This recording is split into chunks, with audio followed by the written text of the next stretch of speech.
啦，有一個美好嘅 office day，有一個美好嘅 lunch time。今日想同大家開一個新系列，叫做奇怪情侶行為啊！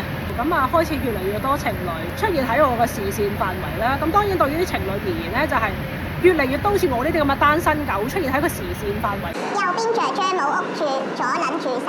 一般咧喺街度好常見嘅情侶就係攬下、錫下，最多都係熱情地 French kiss。咁啊，但係有一對情侶咧特別引起我嘅印象深刻啦。咁啊，話説佢兩個企喺個地鐵站入邊咧，咁就面對面好 close 啊。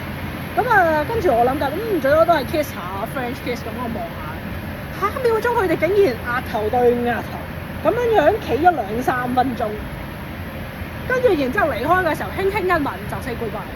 哇！自從純愛之後，我哋發明咗一樣新嘅嘢啦，純腦電波啊，即係可以我愛你啊，我收到啊，即係人類可以考慮一下，除咗你嘅腦電波可能接收一下嗰啲動物傳心之外咧，有冇機會可以同你個男女朋友咁樣傳遞你嘅愛意啊？咁當然啦，唔好陣間唔小心傳遞啲錯嘅嘢，然之後同佢講話我有小3、小4、小5、小6，咁啊仆街。咁啊好啦，今日嘅分享就係咁先啦。咁啊今日嘅鳩噏都係咁先啦，拜拜。